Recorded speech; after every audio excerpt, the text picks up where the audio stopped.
Hi, everyone. Welcome to the Applied Algebra seminar at York. Today we have Alex McDonough, who will be talking about a higher dimensional sandpile map.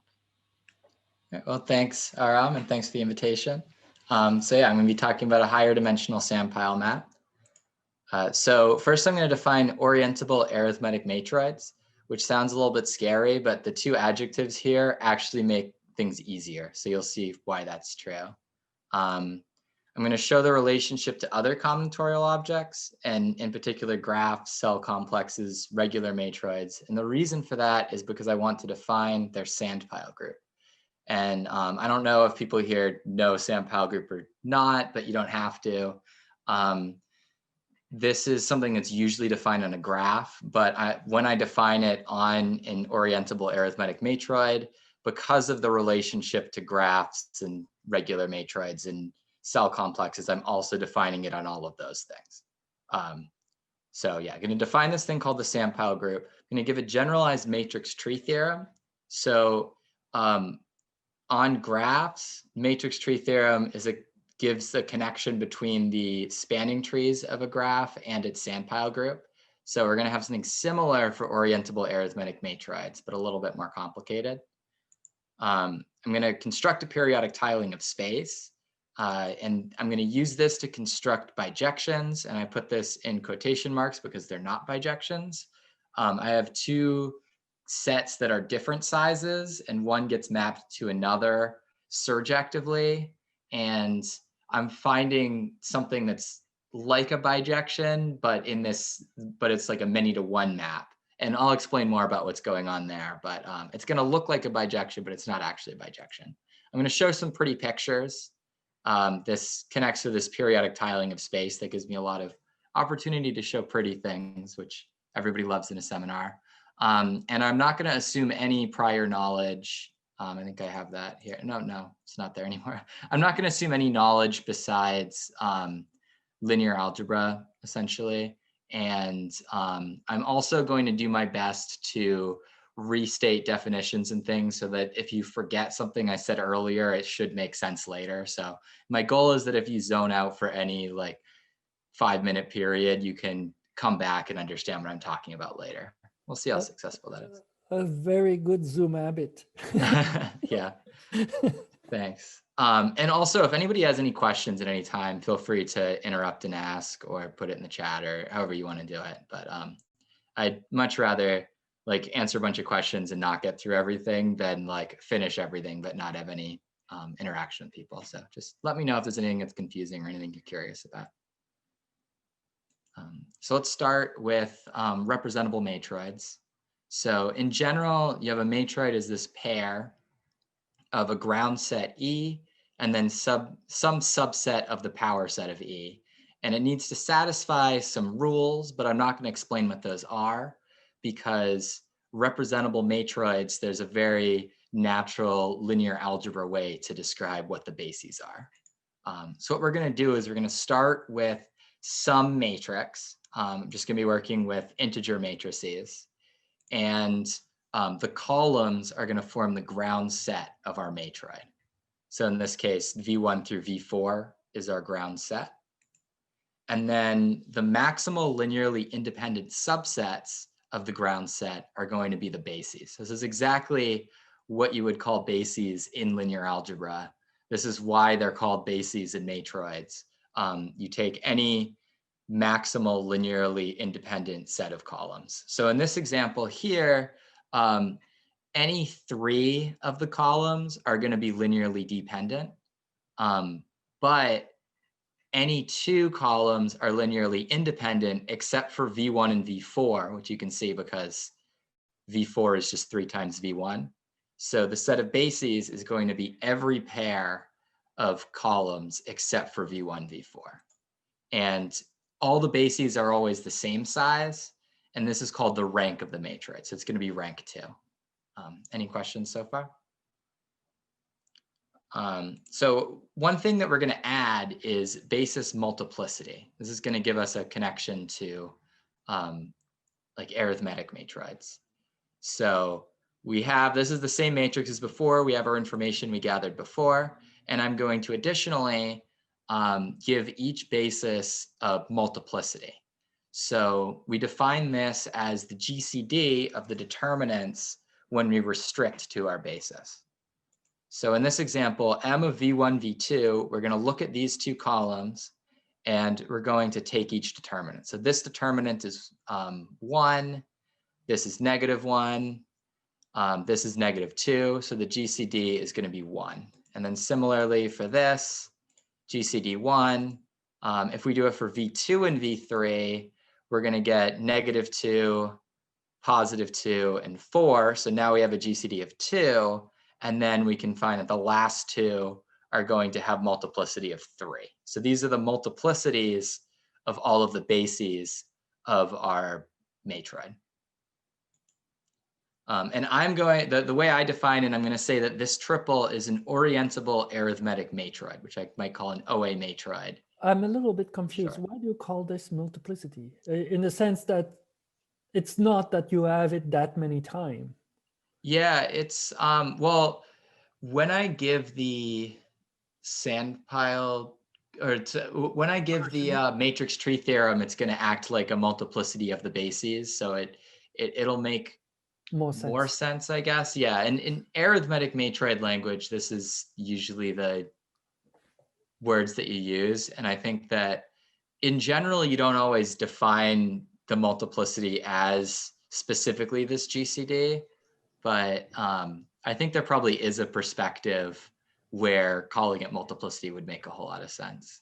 Okay. I guess that's probably the best I can do, but thanks for the question. Can you explain again, what does it mean that all B times B minors restricted to B? Isn't there only one minor once you choose B?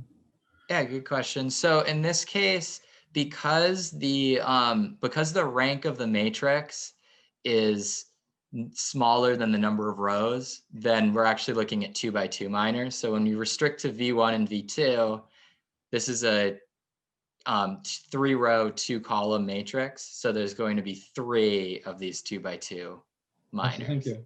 Yeah. But if we only had 2 rows, then we would have this property where it was just a single determinant, which makes things a little bit nicer. And something else I want to point out is that this isn't the normal way of describing what an oa-Matroid is.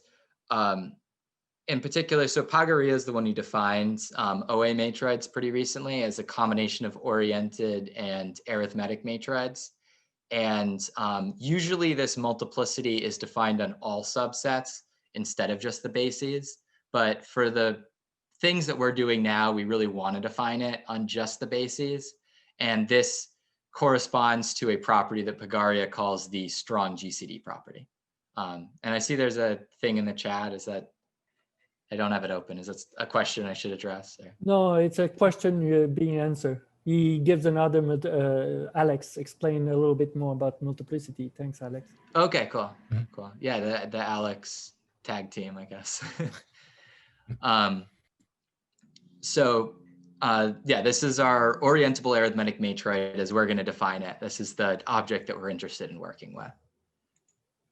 And now I want to talk about standard representative matrices. Sorry, what does it make it arithmetic? So the part that makes it arithmetic is this M function, like assigning some integer to just having this extra data, it makes it arithmetic. Yeah. So an arithmetic matroid is a matroid that it's not, so I defined what a representable matroid is, but there's, in more generality, we can have different types of E's and different types of B's that don't correspond to a matrix.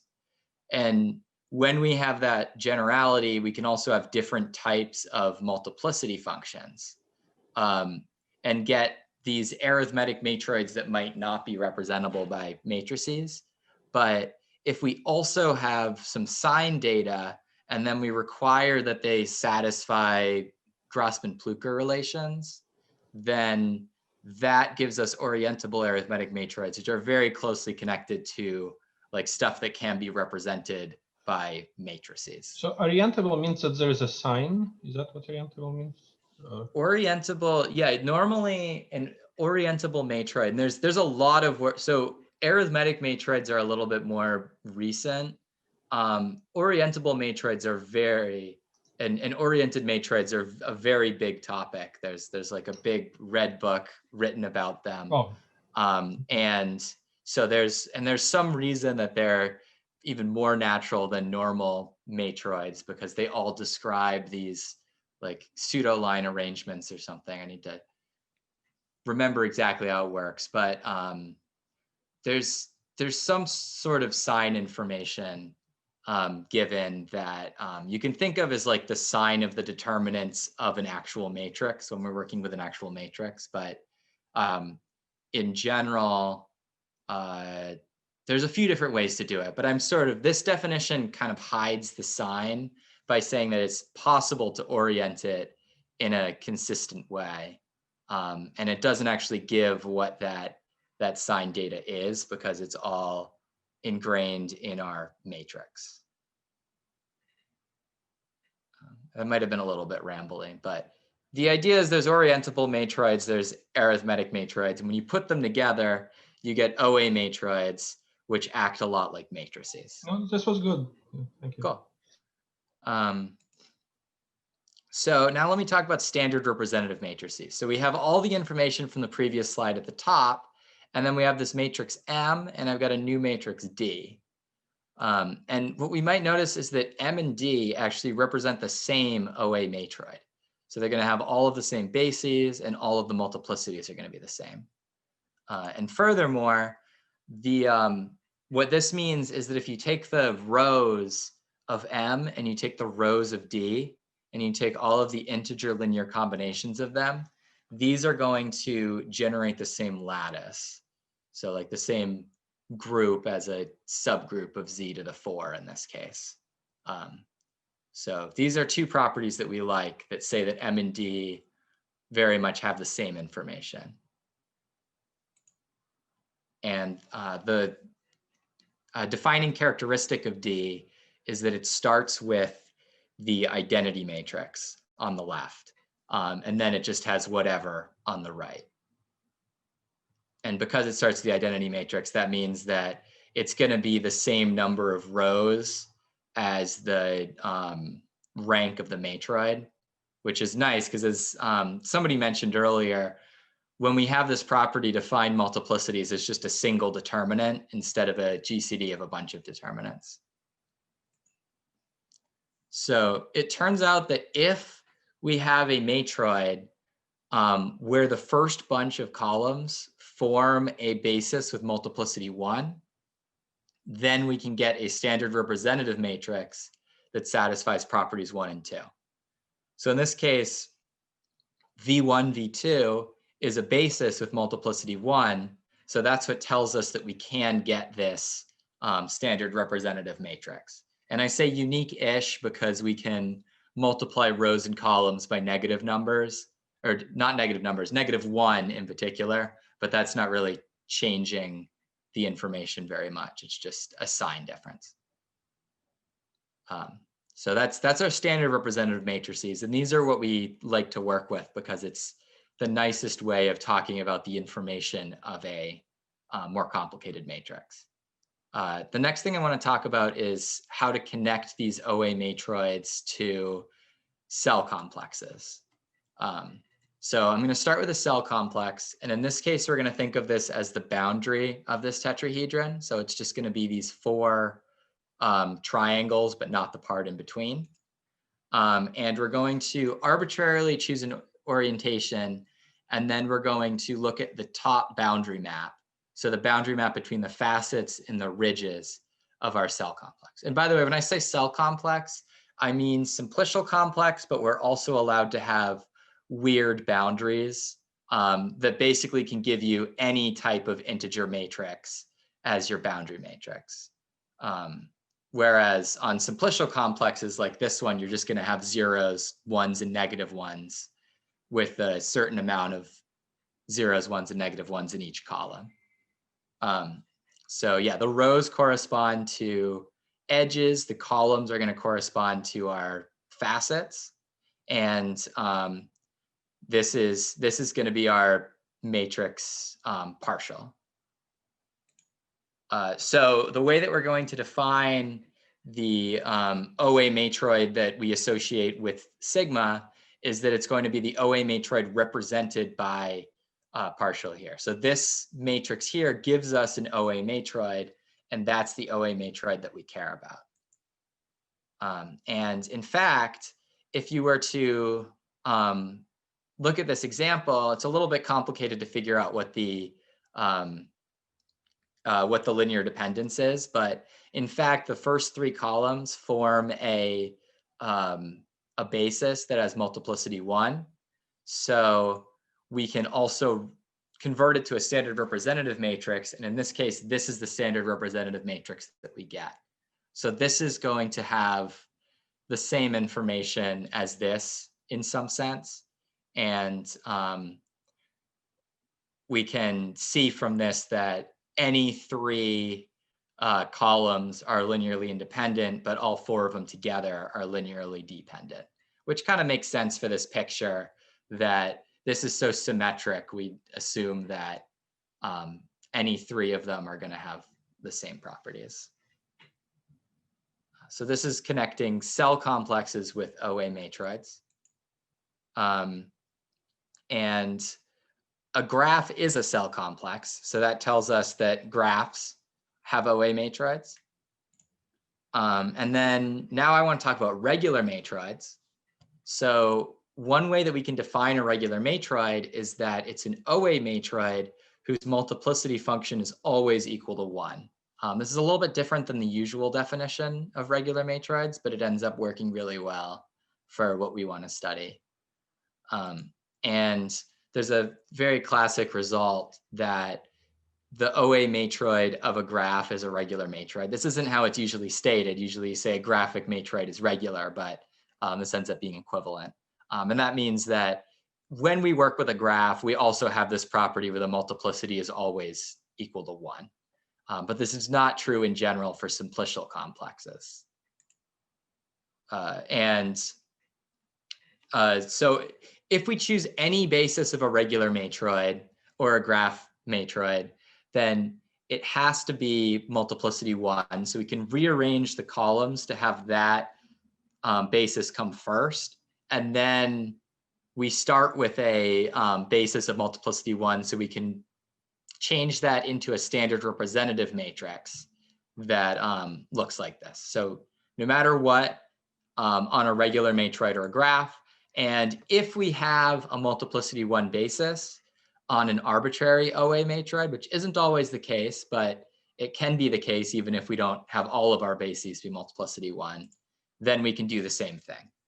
If we don't, then there's about 15 different things that go wrong, and it's very interesting, but something that we don't want to worry about for now. So the standard idea is no matter what, we have an integer matrix. As long as one of the bases has multiplicity 1, then we can look at a standard representative matrix. So for the next little while, I'm going to be talking mostly about these standard representative matrices. So here's a standard representative matrix. I'm going to say that R is the number of rows, and then N is the number of columns minus R, which is a little different than sometimes. But in this case, R is 2, N is 3. Let's say this is our matrix D. Then I'm going to call D hat the matrix negative N transpose, and then the identity. So it looks like this. And these end up being very connected to each other. And I'm going to talk in the next slide about how these two matrices are connected. So we have our D and D hat from before. First off, the rows of D hat are all orthogonal to the rows of D. This is pretty immediate to show if you look at the definitions. And in fact, if you know some stuff about matroids, D hat represents the dual matroid of D. And furthermore, if we restrict D to any R columns and restrict D hat to the remaining N columns, the determinants are equal up to sign. So in this case, I took the third and fourth column here and the first, second, and fifth over here. And these matrices, I think in this case, they have exactly the same determinant, but in general, they're the same up to sign. And then if we put D on top of D hat, then we get a square matrix of the form curly D that looks like this. And this is always going to be invertible. I think maybe there's some, no, I don't think there's any restriction. I think it's always invertible. Any questions? Okay. So let me talk about this sandpile group of a standard representative matrix, or similarly of like an oa-Matroid. So I'm going to say that the sandpile group of D, the standard representative matrix, is going to be z to the n plus r divided by d transpose times z to the n plus r. So what does this mean? So we start with z to the n plus r. So we start with all the lattice points in n plus r dimensional space. But we're going to say that this point is equivalent to this point if we can get from one to the other by adding rows of curly D. So if we can add a row of this to this point some number of times, we add some number of rows to get to this point, then these two are going to be equivalent as elements of this sandpile group. And so this is a weird definition of sandpile group, but if D represents the oa-Matroid for some cell complex, then this is going to be what Duval, Klivans, and Martin call a cut flow group. They were also talking about high dimensional chip firing, but in sandpile groups, but they focused more on like looking at specific like simplicial complexes and cell complexes and using like the topology of them, whereas I'm more interested in just looking at a bunch of integers, but this ends up being the same. And furthermore, if our cell complex is a graph, then this is going to be isomorphic to the traditional sandpile group, which you may or may not have heard of, but it's pretty weird why they're connected. So I have a whole separate talk on my website that explains why this is true, but I'm not going to get into it here. Some of the ideas, the first person who started working on this stuff, or first people, was Bakker, Dillaharp, and Nagnabeta. They did some stuff on cuts and flows on graphs. So you have to generalize their idea instead of generalizing the normal definition of sandpile group, which is very dependent on the vertices, which kind of get forgotten about in this definition. So again, you don't need to know. It might be better if you don't know what a sandpile group is, because then you won't be confused by how it's normally defined. But this ends up being equivalent, but not obviously so.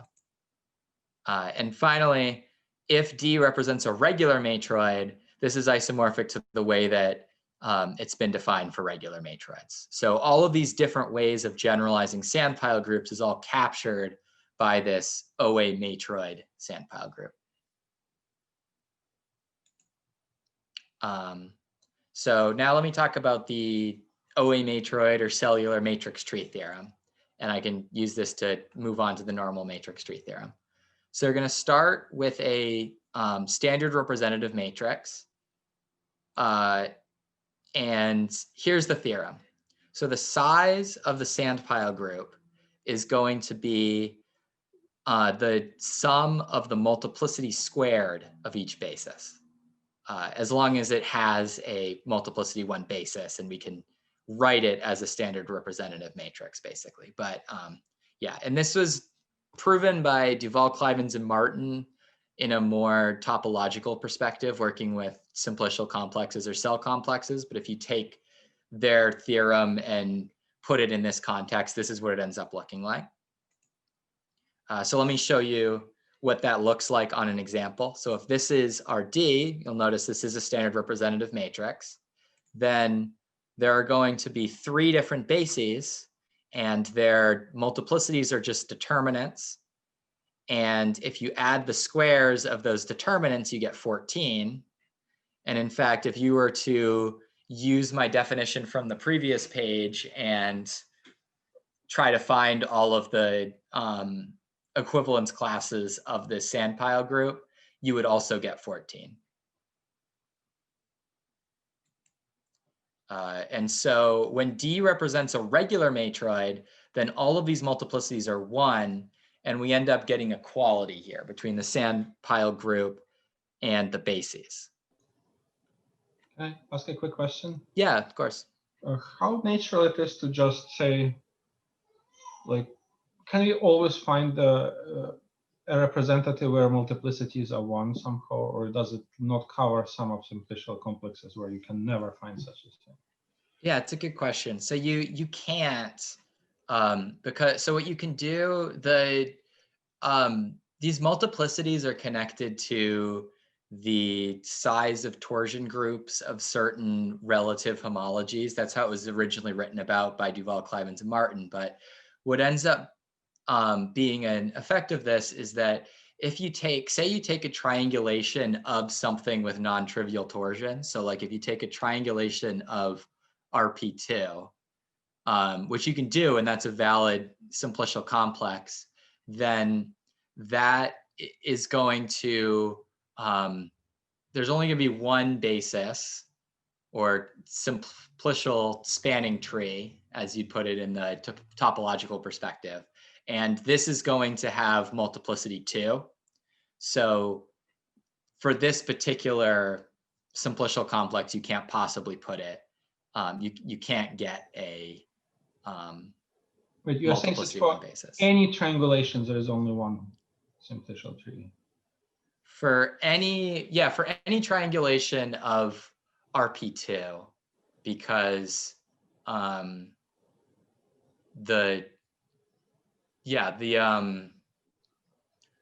it's going to, it's sort of the way that it's defined in that case is whether you have well, that's okay. I mean, yeah. I can. Sorry, I was just trying to understand out for a second, but yeah, it's not going to depend on how it's triangulated. That's not going to really change the actual details of how it looks. You might just get. It's sort of like if you changed a graph by turning an edge by adding like a point in the middle and having 2 edges. It doesn't change too much of the details of how the graph works. But yeah. So there is really something that we're losing by requiring this multiplicity 1 basis, but it's not like an oversight. It's something that really is missing. It's going to be hard to get. This is the last slide before our break, by the way. So anyway, when D represents a regular matroid, then these 2 sets are the same size. And in particular, that means that on a graph, these 2 sets are the same size. And on a graph, the bases are the spanning trees. So the normal version of the matrix tree theorem says that the size of the sandpile group is the number of spanning trees, but that's very similar to this, saying it's the number of bases. So in 2017, Bachman, Baker, and Yuen give a family of bijections between the sandpile group and the set of bases when we're working with a regular matroid. And so what I did was to get a family of combinatorially meaningful maps from the sandpile group to the set of bases such that each basis has a pre-image of size multiplicity squared. This is the main result of the talk. So it's a good idea to make sure that you understand why I say this is like a bijection and why this is something that we'd be interested in. Okay. So in order to do this, I'm going to have to do a geometric construction. So first I'm going to define a fundamental parallelepiped, which is we start with a matrix and we look at its column vectors and we multiply them by numbers from 0 to 1. And then those give the points of our fundamental parallelepiped. So this is the same as a Zonotope or Minkowski sum of the columns. I think for fundamental parallelepipeds, usually you have to have a square matrix, whereas for zonotopes, a lot of times you're talking about the case where you have more columns than rows, but it's all the same thing in this case. And I'm going to denote it by this pi with a dot on the bottom. And so what we're going to want to do is associate each of the bases with a fundamental parallelepiped. So let me give an example of how this works, because saying it without an example isn't going to make any sense. So we're going to start with a standard representative matrix D, and we can have this associated curly D, which puts this thing on the bottom. And to get our parallelepiped, we're going to replace some things with zeros. In particular, to get the parallelepiped associated with V1, V2, we're going to, for V1 and V2, since they're in the basis, we replace everything below the line with 0. And for V3, we're going to replace everything above the line with 0. And then take the parallelepiped of that shape. Then for V1, V3, similarly, like these are now the two columns where we take the stuff above the line.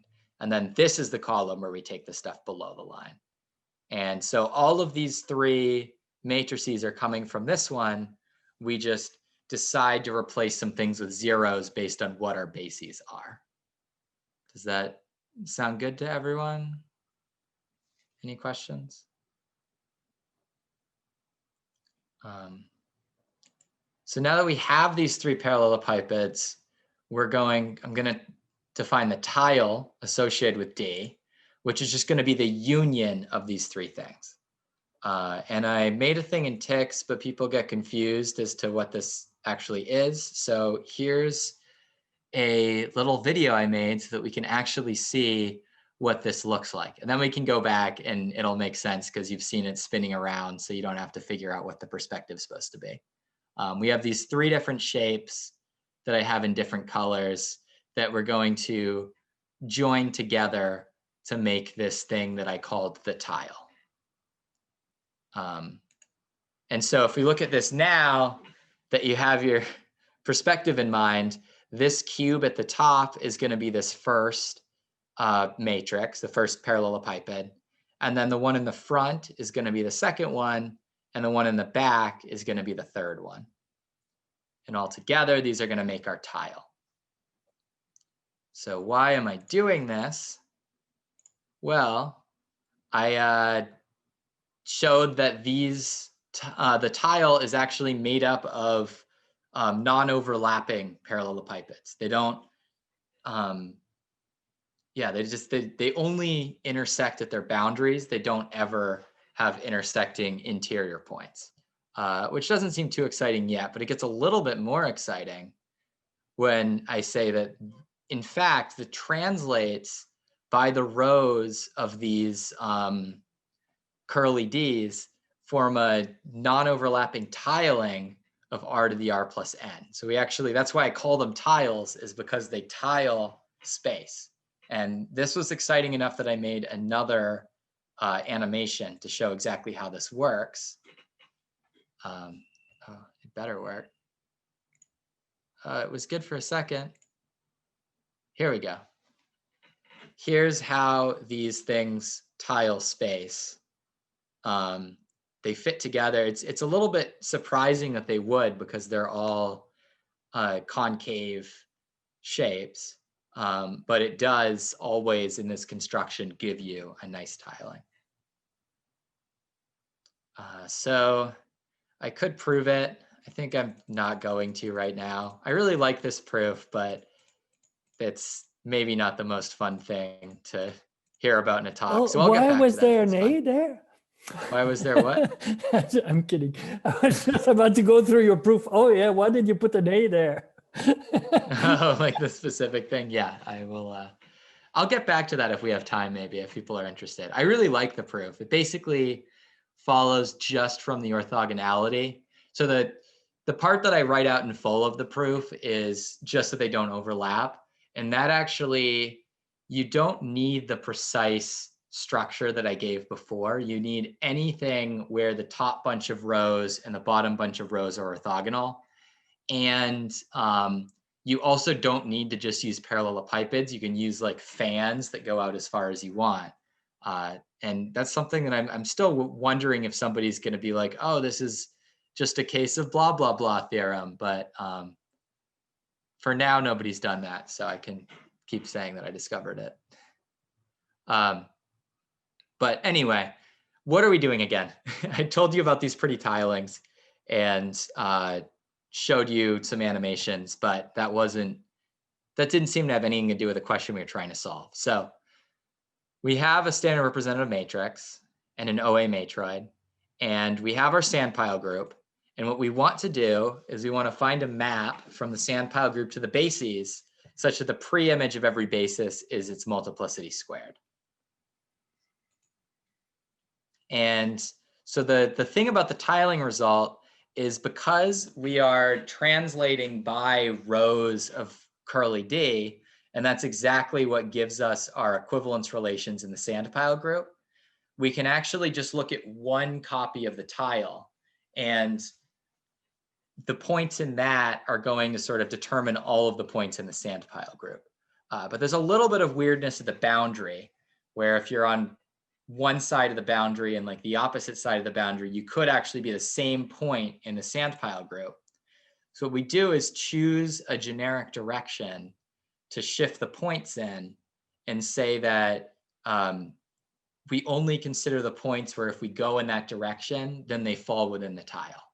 And that's actually going to give us a way of looking at all of the points in the sandpile group exactly once.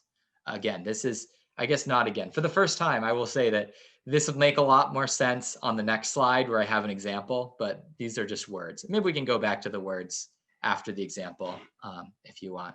So anyway, to assign a certain lattice point to a certain basis, we're going to see where it is pushed when we nudge it in this direction we chose. And that's where we're going to assign it. And in fact, this is going to give us a map with the particular property that we wanted. So people might be a little bit confused now, but let me show an example next slide, and it'll hopefully make a lot more sense. So let's say n equals r equals 1, because then I can draw it. So this is what curly D has to look like. And when k equals 3, this is what one copy of our tile is going to look like, where this point that is covered by the hand right now is the origin. And we can see that this does in fact tile the plane. If we translate it by the rows of curly D, we get all of these different copies. So that's cool. And now I want to look at just this tile, and we're going to choose our direction. I'm going to choose it to be 1, 1, because when I say generic, I mean just not in the direction of any of the facets. So this is going to be fine. And these are all of the points. The ones with little arrows are the points that get mapped into this copy of the tile. And we'll see that these are the 10 equivalence classes of the sandpile group of D in this case. And in fact, one of them is going to, this one at the top is going to get mapped to this basis of multiplicity 1, and then 9 of these points are going to get mapped to the basis of multiplicity 3. And if you look at, like, if you imagine multiple copies of this tile, every point is going to go into some translate of the tile. So like this point will also, I think this point and this point are both the same. So this would go into the same place. And we can figure out what every point in space, what basis to associate it with. And certainly our choice of W is going to change our map, but it always is going to have the proper, the property that we want to have. So now let me show you some pretty pictures.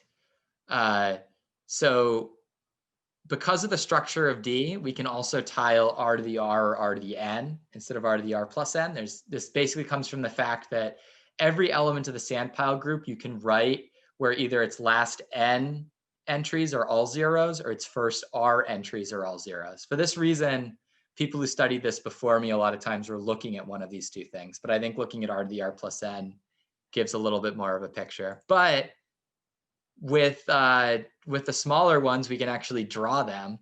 So using Sage, this is an example of a tile that we get. It should be a tiling of 6-dimensional space, but we were able to kind of project it down to 2-dimensional space. And when we do this, instead of getting one parallelepiped of size multiplicity squared, we end up getting multiplicity many of size multiplicity that are associated with the same basis. So we could do the same story. Every lattice point in space would be associated. Some of them would be inside these shapes, which means it has to go there. And some of them would be on the boundary. So it depends on our direction. But like anything that goes to one of these blue places would be associated with that basis. And this little green square on the side is this basis 1, 1, 0, 0. And here's a visualization of how this tiles space. You can see 9 copies of them. And now I have another one. I really like this picture. This is this thing at the bottom. It should be 7-dimensional space, but we can bring it down to 2-dimensional. And this is what it's going to look like. And you can imagine every point choosing some direction and assigning it to one of these parallelepipeds, and thus one of the bases of our sandpile group, or of our oa-Matroid. And here's a visualization of how this tile space. So, and I see there's some stuff showing up. If anyone has questions, feel free to interrupt me. I'll just assume that it's like questions that other people are answering for now. So now I get to the few more things slide. So let's say that we're working with a regular matroid. So this, I mean, we could put an M here, but the M would be equivalently equal to 1. So I'm going to give a bijection between the sandpile group and a set of bases given a direction vector.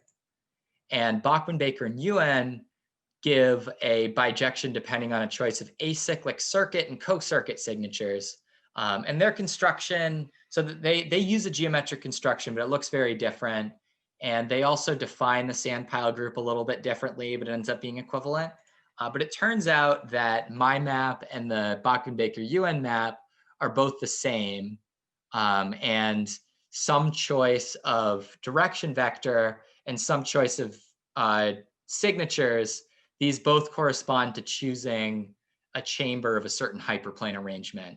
And the 2 hyperplane arrangements are isomorphic. So we end up getting that my map is a generalization of their map, even though it looks very different.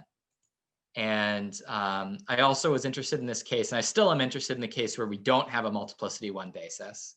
So one issue is that there's no canonical form for representative matrix. And even if we have one, there's not a canonical D hat or curly D. And if we try to do our map the way that we did it before, it just doesn't work.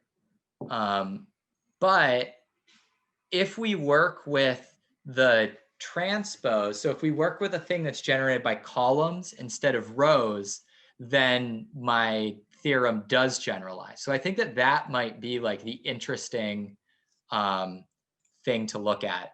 I'm very curious about this group. At first, it might seem like, who cares? We had an integer matrix. We take the transpose of the integer matrix. Why is S of D different than S of D transpose? And the reason is that the defining characteristic of D is that some of the rows are orthogonal to the remaining rows. And that kind of makes sense if you're looking at the lattice coming from the rows of curly D. But for D transpose, we're looking at the lattice generated by the columns, but we have a orthogonality condition on the rows. So that's kind of interesting and weird, and something that I definitely want to explore more. And then that's it. So I have this video again because I like it. And thanks for listening. All right, let's thank the speaker.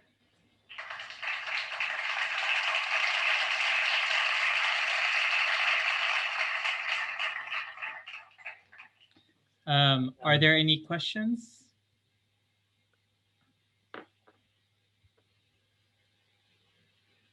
Well, I must say that these animations were extremely helpful to understand things. Thanks. They were fun to make too. Somebody told me after I gave a talk and just showed like the ticks picture that it would be like to use this like Blender computer animation thing. And it was fun to learn. It was really intimidating, but it was fun to learn. And then like making this video was a blast. So I'm glad it was helpful. Someday I want to like 3D print these also. I feel like that'd be fun. Next step. Yeah. And then you send a 3D print to everybody that went to your talk. Yeah. I mean, that's the thing. And when talks happen in person, like passing around 3D printed Yes. objects is so easy. But for now, I think this animation might be the easier way to see what's going on. Yeah. So you said these are so these matroids are orientable, right? So Yeah. does this change when you actually give it a particular orientation? Like what happens with No. these tilings, or like what happens in those cases? No, that's a good question. So the way that, so the change in orientation is essentially just going to make a column negative. So I think what you'd do is you'd flip it upside down, but otherwise it would have no effect. So everything would just be upside down in some direction or another. Like it would change one of your parallelograms upside down? It would change everything upside down. So like you could imagine reflecting this over the YZ plane, for example. Okay, so based off which column you've changed the sign of, you would change some coordinates. Yeah, and then you could sort of get an isomorphism to the original way by looking at like turning everything into its negative value. I think that the proper way to define everything would involve like for each choice of sign, like if you're trying to define the sandpile group on the oa-Matroid, you would have to have in some sort of rule that it's only up to a choice of orientation. And if you orient things in a different way, then your thing gets multiplied by -1. Okay. But it's sort of like, yeah, the sandpile group should be oriented, not the structure that you're finding the sandpile group of, if that makes any sense at all. It's a little bit weird, but it's connected to how it's like if anyone who knows about the sandpile group of graphs, one of the typical things you do is you choose an orientation for your graph and take a signed adjacency matrix, but whichever one you choose, you end up with the same group. So it's sort of like that. All right. Thank you. Great. Are there other questions or? If not, let's thank the speaker again. Yeah, thanks for coming, everyone.